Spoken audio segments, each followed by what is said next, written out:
Hello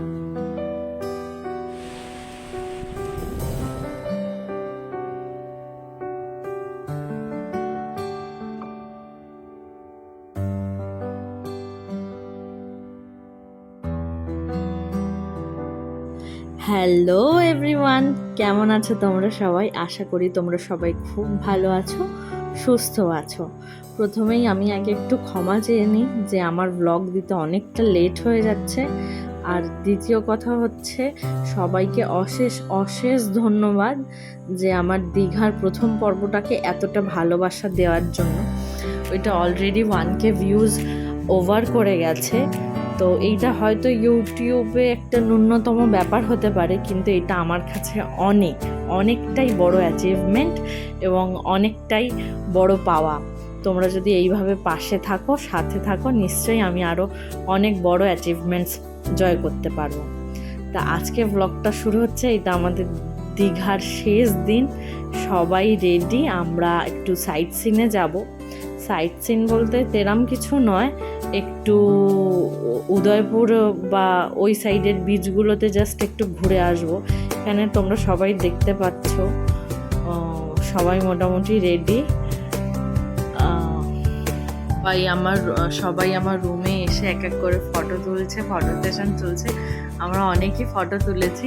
মোটামুটি ছেলেদের একটা প্ল্যানিং করেছিল, ছেলেরা যে বিচে গিয়ে স্নান করবে, বাট ওটা কোনো কারণে হয়নি। তাই জন্য এখানে টিটোদা গামছা নিয়ে একদম রেডি হয়ে গেছে। সবাই পোজ দিয়ে ছবি তুলেছে, অনেক ছবি তোলা হয়েছে। আশা করি তোমরা কভার পিকটা দেখে হয়তো বুঝতে পেরে গেছো। আর এখন আমরা বেরিয়ে গেছি বিচে যাওয়ার জন্য।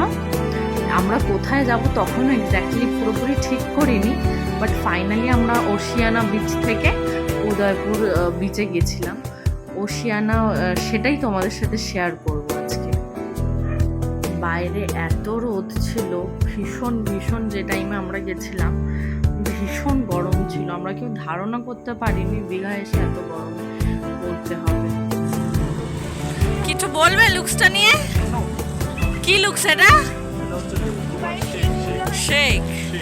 Shake look.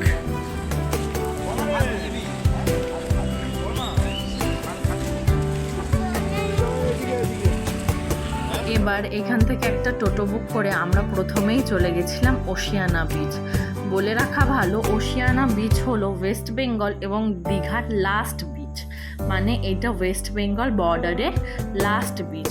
Oceana beach cross করলেই ফার্স্টে পড়ে যাচ্ছে ওড়িশার first beach Udaipur beach. Udaipur বিচটা কিন্তু আমাদের ওয়েস্ট বেঙ্গল বা দীঘার মধ্যে পড়ে না, ওটা ওড়িশার মধ্যে পড়ে। আমরা চলে এসেছি ওশিয়ানা বিচে। এই বিচটাতে আমি এই প্রথম আসছি। আর মেনলি যেটা যে দাদা আমাদের টোটো চালিয়ে নিয়ে আসছিলেন, উনিই বললেন যে এটা মেনলি ফ্যামিলি বিচের মধ্যেই পড়ে। এখানে পিউ ফটোশ্যুট করতে ব্যস্ত, আমার বর ফটো তুলে দিচ্ছে। আমার মেয়ে আগেই চলে গেছে ওর কাকাইদের সাথে, আর আমরা যাচ্ছি। বিচটা সুন্দর, পরিষ্কার। বিচে ওঠার আগের সিনারিটাও ভালো। তোমরা দেখতেই পাচ্ছ চারিদিকে একদম ঘন জঙ্গল। আমরা যখন যাচ্ছিলাম একদম নিস্তব্ধ, আর পাখির ডাক আর পোকামাকড়ের ডাক পুরো স্পষ্ট শোনা যাচ্ছিল। আর প্রচুর সিঁড়ি ওশিয়ানা বিচে, মানে আমার অবস্থা তো খুবই খারাপ হয়ে গেছিল উঠতে উঠতে এতগুলো সিঁড়ি। দেখো প্রচুর সিঁড়ি। একটু বয়স্কদের হয়তো উঠতে একটু সমস্যা হতেই পারে। সিঁড়িগুলো একদম পরপর না হলেও একটু গ্যাপ দিয়ে সিঁড়িগুলো ছিল।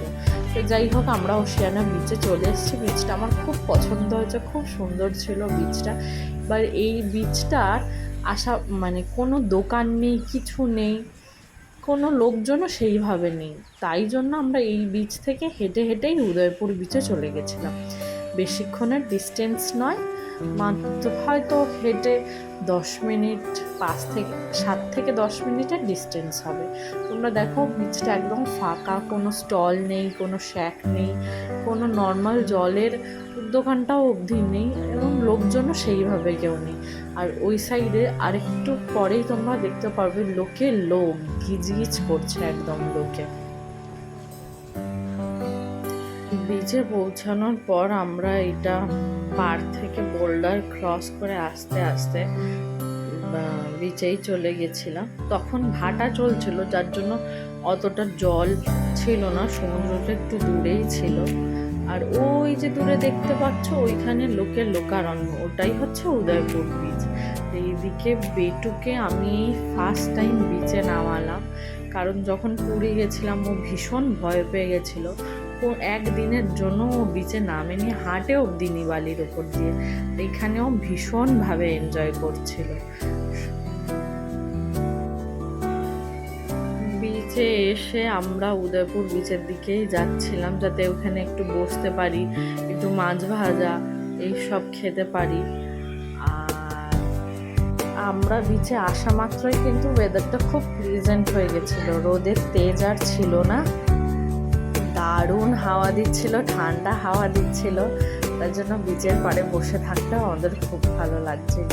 আর ওই দেখে ক্ষুদে মানুষটাকে দেখুন কিরমভাবে বাবার সাথে হেঁটে হেঁটে যাচ্ছে, আমার খুব ভালো লাগছিল। আর আসলে ওকে নিয়ে আমরা টেনশনে ছিলাম যে ও বিচ দেখে ভয় না পেয়ে যায়, কিন্তু এখানে সব থেকে বেশি আমরা এতজন বড়রা ছিলাম, সব থেকে বেশি আনন্দ করেছে আমার। যাই হোক, ছোট ছোট দুটো পায়ে এগিয়ে যাচ্ছে পাপার সাথে আনন্দ করতে করতে। এখানে আমরা বসেছি একটা টেবিল চেয়ার নিয়ে, একজনকে বলেছিলাম যে সে যেন মাছ ভাজা, কাঁকড়া ভাজা, তারপরে ভেটকি মাছ, আরও নানান মাছ, আমরা অনেক কিছু খেয়েছিলাম। মেয়েরও খিদে পেয়ে গেছিল, মেয়ে সেটাই বলছিল। বলো বলো, কিছু বলবে? বলো, কি বলতে চাও বলো। খুব এক্সাইটেড ছিল। হ্যাঁ, কি আর কিছু বলবে? বলো।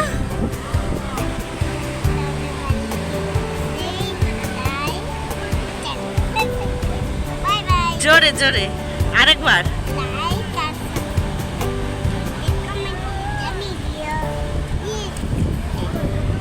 ওরে বাবা, দেখো দিদি তোমাকে ঝিনুক খুঁজে দিচ্ছে, বলো থ্যাংক ইউ। ও জল থেকে খুঁজে খুঁজে তোমার জন্য দিচ্ছে। দেখি দেখি,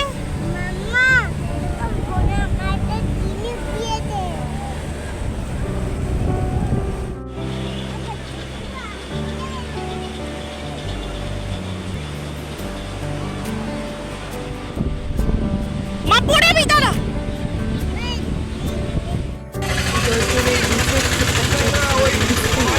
যার জন্য আমি উদয়পুর বিচে কিছু শ্যুট করিনি। এটাকে একদমই ফ্যামিলি বিচ বলা যায় না।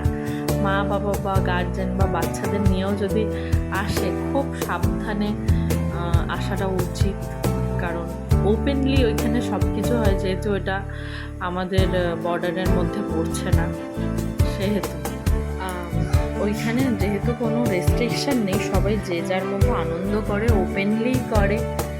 তো সেইটা একটু হয়তো বাচ্চা কাচ্চাদের নিয়ে গেলে বা ফ্যামিলি সমেত নিয়ে গেলে একটু দৃষ্টিকটু ব্যাপার হতেও পারে, যার জন্য ওই বিচে আমি সেইভাবে কোনো কিছুই শ্যুট করিনি। তা যাই হোক, এবার আমরা নিউ দীঘা চলে এসেছি। আর আসার পথে তোমরা দেখতে পেলে যে আমি জগন্নাথ ধামের ছোট্ট একটা ক্লিপ নিয়েছি, যেটা শেয়ার করলাম তোমাদের সাথে। আর এটা হচ্ছে ওল্ড দীঘা, ওল্ড দীঘার মার্কেট। আমার মতামত অনুযায়ী ওল্ড দীঘার মার্কেট তুলনামূলকভাবে অনেক সস্তা অ্যাকর্ডিং টু নিউ দীঘার মার্কেট। আমার মনে হয়েছে যে ওল্ড দীঘার মার্কেট বেশি সস্তা এবং বেশি চিপেস্ট অ্যাকর্ডিং টু নিউ দীঘার মার্কেট। এখানে আমার আর পিওর কিছু কেনাকাটা ছিল, তো সেইগুলোই আমরা কেনাকাটা করব। আস্তে আস্তে ওর জন্যই দোকানগুলো আগে থেকে একটু ঘুরে দেখে নিচ্ছিলাম। নানান রকমের ভ্যারাইটির দোকান, নানান রকমের collection, jewellery, two piece, bag, যে যেটা চাইছো সব এই মার্কেটে খুঁজে পেয়ে যাবে। বাচ্চাদের খেলনা থেকে শুরু করে, শাক থেকে শুরু করে, ঠাকুরের জিনিস থেকে শুরু করে, শোপিস থেকে শুরু করে, এভরিথিং। আর কালেকশানও খুব ভালো ছিল। আর সব থেকে বড় কথা, এখানকার দোকানদারদের, মানুষদের ব্যবহার তারা এত হেল্পফুল ছিল, কারণ এইখানে এসে আমাদের নেটওয়ার্ক ফোনের কাজ করছিল না, আর আমাদের কাছে ক্যাশও ছিল না, আমরা অনলাইন পে করেছি সব জায়গায়। প্রত্যেকটা মানুষ যেখানে প্রবলেম হয়েছে তারা নিজেদের নেট শেয়ার করে এত হেল্পফুল, এত সহযোগিতা করেছে, ভীষণ ভীষণ ভালো লেগেছে আমাদের। এখানকার মানুষদের কোথাও গেলে, কোনো ট্যুরিস্ট স্পটে গেলে মানুষদের এইভাবে যে হেল্প করা হয়, এইটা আমার ফার্স্ট এক্সপিরিয়েন্স। আমার তো ভীষণ ভালো লেগেছে।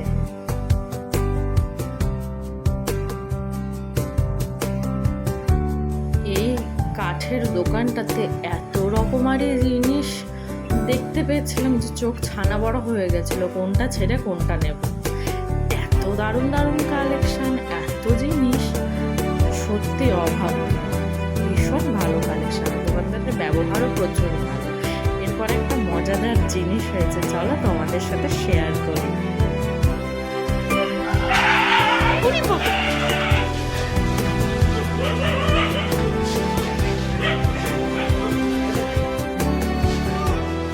দেখি আরেকবার করো।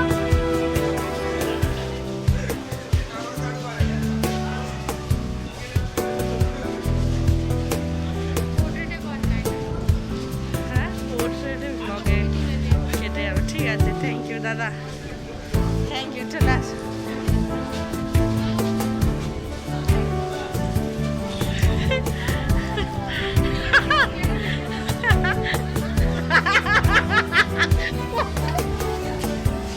কর কর, দাদা দাদা দাদা, এক সেকেন্ড দাদা, এক সেকেন্ড দাদা, একটু কাছে আসুন, একটু কাছে আসুন।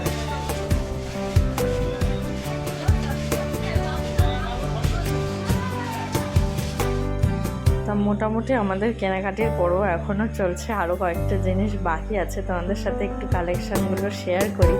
তোমরা দেখো, নিশ্চয়ই তোমাদের খুব ভালো লাগবে।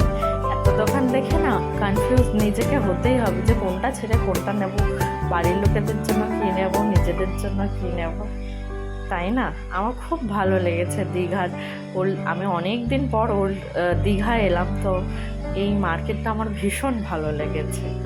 খুব ভালো মানুষদের ব্যবহার।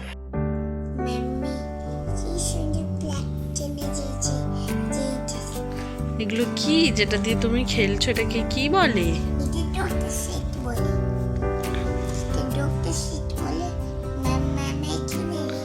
তুমি খুশি হয়েছো? আর এটাকে কি বলে?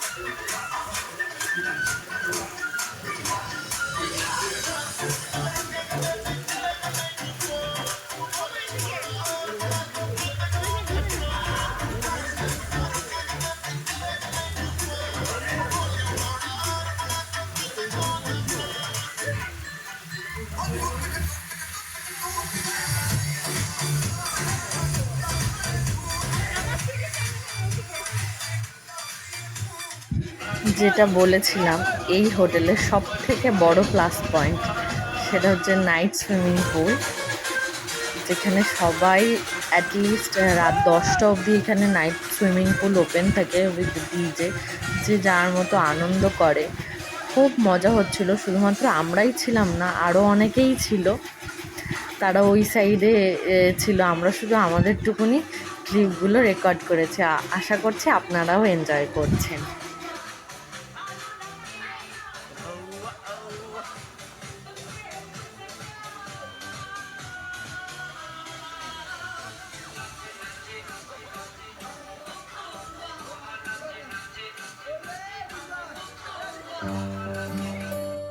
এবার হচ্ছে বিদায়ের পালা, তাই বাড়ি যাওয়ার আগে একবার সমুদ্রের কাছে এসেছিলাম সমুদ্রটাকে একটু উপভোগ করতে অল্প খানিকক্ষণের জন্য।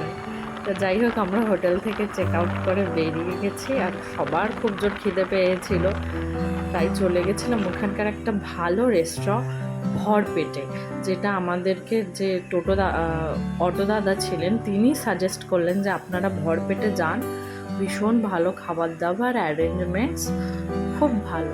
আমরা একটা ভেজ থালি নিয়ে নিয়েছিলাম, আর যে যার মতো মাটন চিকেন যে যেরকম খেয়েছে অর্ডার করে সেটা নিয়ে নিয়েছে। আর যথাযথভাবেই আমি ওই ক্লিপটা নিতে ভুলে গেছি চিকেনের আর মাছের। তো তোমরা দেখো, খুব সুন্দর করে আমাদেরকে পরিবেশন করেছিল। আর এখানে আমরা খেয়ে নিয়েছিলাম ভেজ থালিতে আলু ভাজা, ডাল, পটল, একটা ভেজ তরকারি, পটল, আলু, চাটনি, পাঁপড়, মিষ্টি। আর সবথেকে ভালো লেগেছিল যে কাঁসার থালায় আমাদেরকে খেতে দিয়েছিল। এটাই ছিল দীঘার একদম অন্তিম ক্লিপ।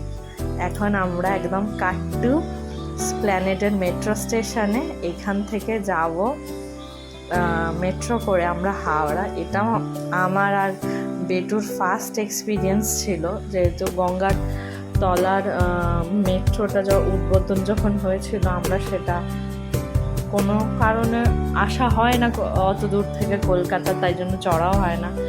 তাই এবার এই সুযোগটাকে কেন হাতছাড়া করা যায়, তাই জন্য স্প্ল্যানেড থেকে আমরা ফিরেও ছিলাম বাসে, যার জন্য আমরা এই কথাটা বলছি যে আমরা স্প্ল্যানেড থেকে এসেছিলাম বাসেই ফিরেছিলাম। স্প্ল্যানেডে এসে স্প্ল্যানেড থেকে হাওড়ার একদম ডাইরেক্ট টিকিট করে নিয়েছি। তা সেই যাত্রাটাই তোমাদের সাথে ছোটো ছোটো করে শেয়ার করে।